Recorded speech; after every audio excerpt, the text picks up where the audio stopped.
नमस्कार प्यारे भक्तों, आज मैं आपके सामने कार्तिक मास का 26वां अध्याय प्रस्तुत करने जा रही हूँ। सूत जी कहते हैं कि भागीरथ के वंश में सौरदास नाम का एक राजा हुआ, जिसका पुत्र मित्रसेन था। मित्रसेन गुरु वशिष्ठ जी के श्राप से राक्षस हो गया, परंतु गंगा जल के प्रभाव से वह भी भगवान के परम पद को प्राप्त हुआ। ऋषि पूछने लगे कि हे सूत जी, गुरु वशिष्ठ ने किस कारण से शाप दिया, सो आप कृपा करके यह कथा विस्तार पूर्वक कहिए। तब सूत जी कहने लगे कि हे ऋषियों, एक समय अति धर्मज्ञ राजा सौरदास कुछ साथियों सहित शिकार खेलने के लिए वन में गया। वहां पर अनेक मृगों का शिकार किया। फिर भूख तथा प्यास से दुखित हो राजा नदी के तट पर आया। वहां पर उसका पुत्र मित्रसेन नित्य नियम करता था। राजा ने रात्रि वहीं पर ही बिताई। प्रातःकाल होते ही वहां से उठकर फिर शिकार की तलाश में चल पड़ा। कुछ दूर जाकर राजा ने देखा कि पर्वत की कंधार में एक व्याघ्र और व्याघ्री मैथुन कर रहे हैं। राजा ने उनको देखते ही धनुष पर बाण चढ़ाया और उन पर छोड़ दिया। बाण के लगते ही व्याघ्री घायल होकर वहीं पर गिर पड़ी और फिर थोड़ी देर बाद मर गई। तब व्याघ्र राक्षस रूप धारण कर बड़े ही क्रोध में आकर कहने लगा कि हे राजन, तुमने मेरे साथ बड़ा अन्याय किया है, इसका बदला मैं तुमसे अवश्य लूंगा। ऐसा कहकर वह राक्षस अत्यंत दुखित हुआ। तत्पश्चात राजा ने अपनी नगरी में आकर संपूर्ण वृत्तांत अपनी मंत्रियों से कहा। कुछ समय बीतने पर राजा सौरदास ने मुनियों को बुलाकर अश्वमेघ यज्ञ किया और गुरु वशिष्ठ जी ने विधि पूर्वक ब्रह्मादि देवताओं को आहुति देकर यज्ञ समाप्त किया। फिर स्नान करने के लिए नदी के तट पर चले गए। इतने में वही राक्षस, जिसकी राक्षसी व्याघ्री को राजा ने वन में मार दिया था, क्रोधित होकर अपना बदला लेने के लिए वहां पर आया और गुरु वशिष्ठ जी को वहां पर ना दिखा। उन्हीं का रूप धारण कर राजा से कहने लगा कि हे राजन, हम मांस खाएंगे, अतः हमारे लिए मांस बनाओ, हम स्नान करके अभी आते हैं। इतना कहकर वहां से चला गया। फिर उसी राक्षस ने रसोइये का रूप रखकर राजा को मनुष्य का मांस पका कर दिया। जब वास्तविक गुरु वशिष्ठ जी स्नान करके वापस आए तो राजा ने सोने के थाल में सजा हुआ मांस मिश्रित भोजन उनके आगे परोस दिया। तब गुरु जी ने ज्ञान दृष्टि से मनुष्य के मांस का भोजन जान लिया और क्रोध युक्त होकर राजा को श्राप दिया कि हे राजन, तुमने हमको मनुष्य का मांस खिलाने की चेष्टा की है और राक्षसों का भोजन दिया, सो तुम भी राक्षस हो जाओ।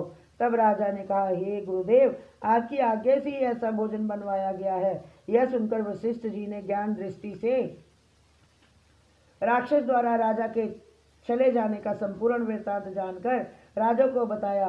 तब राजा ने भी क्रोधित होकर अंजलि में जल ले लिया और कहा कि आपने अकारण मुझे श्राप दिया है, इस कारण मैं भी आपको यह श्राप देता हूँ। जब राजा श्राप देने के लिए तैयार हुआ तो उनकी रानी दमयंती कहने लगी, आप क्षत्रिय के पुत्र हैं, क्रोध को त्याग दें। जो भोग आपके भाग्य में लिखा है उसको भोगो। जो मनुष्य गुरु से हुंकार तुंकार करता है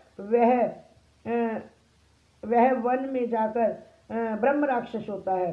स्त्री के वचनों को सुनकर राजा क्रोध त्याग कर विचारने लगा कि अब क्या करना चाहिए। फिर राजा ने उस जल को ज्यों ही अपने पैरों पर डाला त्यों ही उसके पैर काले पड़ गए। इसी कारण वह राजा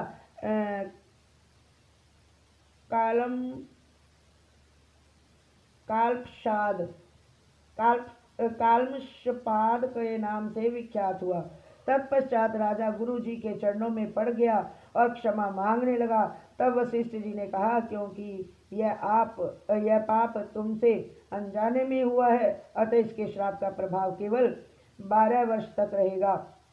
इसके बाद तुम अपने असली रूप में आ जाओगे और अनेक वर्ष तक राज्य भोग कर गंगा जल के प्रभाव से ज्ञान प्राप्त करोगे। तब भगवान विष्णु की सेवा करते हुए अंतकाल में परम शांति को प्राप्त हो जाओगे। इतना कहकर गुरु वशिष्ठ जी अपने आश्रम को चले गए और राजा राक्षसी देह को प्राप्त हो गया। वह भूख प्यास से दुखी हो निर्जन वन में फिरने लगा।